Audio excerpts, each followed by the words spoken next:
Saskia Mulder, bonsoir. Bonsoir. Alors, vous êtes la sœur de Karen Mulder. Voilà. Vous êtes deux sœurs, hein, c'est ça? Oui. Votre père était inspecteur des impôts. Voilà. Et votre maman? Mère de famille. Mère de famille. Votre enfance s'est déroulée comment? Parents très gentils, qui nous aimaient beaucoup. Et voilà, normal. Alors, comme Karen Mulder, vous avez été mannequin, vous avez été actrice. On vous a vu en 1996 dans Les Deux Papas et la Maman. En 1998 dans Bimboland et Déjà mort. Et en 2000 dans La Plage, avec Leonardo DiCaprio. Vous venez également de publier un roman en Hollande, qui va bientôt sortir en France? Oui, octobre. Ah bon, on recevra. Merci. Voilà, alors l'histoire, on la connaît évidemment, fin octobre 2001. Karen Mulder, que je ne connaissais pas du tout, me contacte et elle me dit qu'elle a des révélations à faire au sujet de l'agence Elite. Le 31 octobre 2001, elle est ici, sur ce plateau, et rapidement, je découvre qu'elle n'est pas dans son état normal, qu'elle est dans une espèce de délire paranoïaque, où elle affirme avoir été plusieurs fois violée sous hypnose, d'abord par son père à l'âge de 2 ans, et ensuite par des stars du show business, très récemment. Je décide évidemment d'arrêter l'interview et nous décidons avec Catherine Barma, la coproductrice de l'émission, et Michel Cotta, la directrice générale de France 2, bien entendu, de ne pas diffuser cette interview.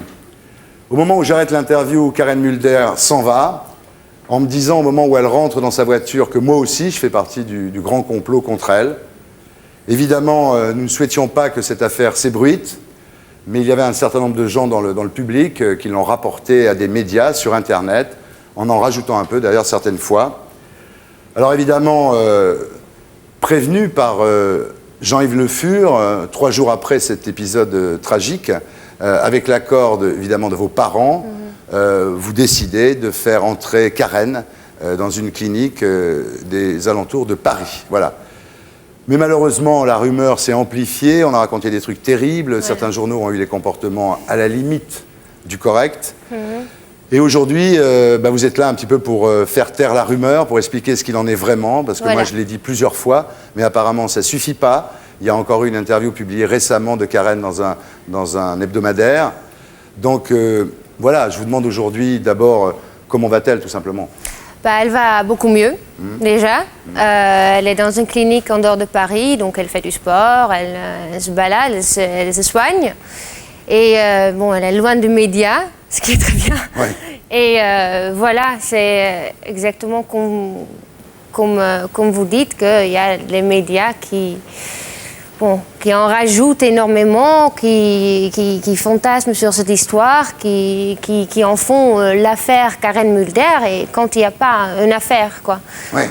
Par exemple, quand elle est rentrée en clinique, elle allait très bien. Elle faisait 2 semaines, j'allais dîner avec elle, les amis, elle a passé un week-end chez elle. Bon, après, elle est rentrée dans la clinique, mais ça allait très bien. Jusqu'au moment où, parce qu'effectivement, elle n'est pas seule, il y a quelqu'un qui lui a montré un journal où était, soi-disant, disait c'est ce qui aurait passé ici en rajoutant des tonnes. Et donc, elle rechute. Donc, pour elle, c'est très mauvais. Ouais.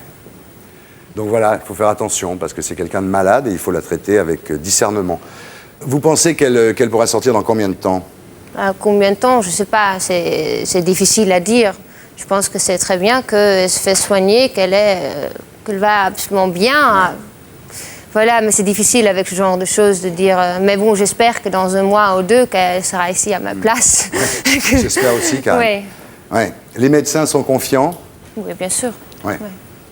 Alors, évidemment, tout ça vient sans doute du fait qu'elle a arrêté d'être mannequin à un certain moment, et à ce moment-là, elle a connu une dépression, c'est ça, non? Oui, parce que déjà, pour elle, parce que le truc avec Karen, c'est que c'est quelqu'un d'excessivement gentil, d'excessivement sensible, c'est quelqu'un de très pur, c'est pas un requin, ce qui aurait peut-être été mieux dans son cas, parce que le truc d'être mannequin, c'est quand même quelque chose d'assez dur.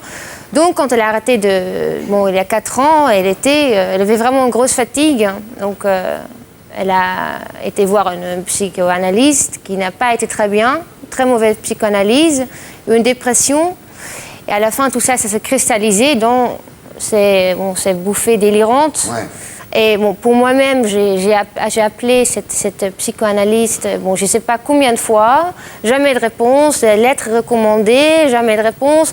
J'ai porté plainte et la bonne femme ne s'intéresse pas, quoi. Peut-être que sa psychanalyse a ouvert des portes en elle que la psychanalyste n'a pas su refermer d'une certaine façon. Oui, où elle a trouvé des portes qu'il n'y avait pas, elle a inventé des portes, je ne sais pas quoi, mais personnellement, je pense que ça a été très très mauvais, voilà. Ouais. Dans son enfance, ça avait déjà eu des choses comme ça, ou c'est vraiment la première fois qu'elle est dans cet état-là? Ah oui. Oui, parce que vraiment, quand on était petite, on était très copines. Je sais, l'enfance qu'on a eue, il n'y a pas eu de trucs bizarres, elle n'a pas eu... bon, c'est-à-dire qu'il n'y avait pas de trucs bizarres, quoi. Ouais. Donc voilà. Donc après, ce que je trouve très difficile avec la presse, bon, notamment des trucs comme VSD, c'est qu'il y a des gens dans les journaux qui, là, ils sont en train de gagner de l'argent sur la souffrance de quelqu'un. Oui. Et je trouve que c'est dégueulasse, mais c'est absolument horrible. Hein. Et bon, ni seulement VSD, mais aussi les autres qui inventent ces trucs, voilà, on veut les faire passer pour folles parce qu'il y a des choses à dire qu'ils vont cacher n'importe quoi. Ces gens-là, ils savent d'abord pas de quoi ils parlent, et c'est vraiment fait pour gagner de l'argent, et c'est une tristesse mais énorme. Mais c'est un manque de humanité qui va très loin, quoi. Ouais. Ben écoutez, Saskia, merci de votre témoignage. Si vous aviez quelque chose à dire aux gens de presse aujourd'hui, vous diriez quoi? Vous leur diriez quoi?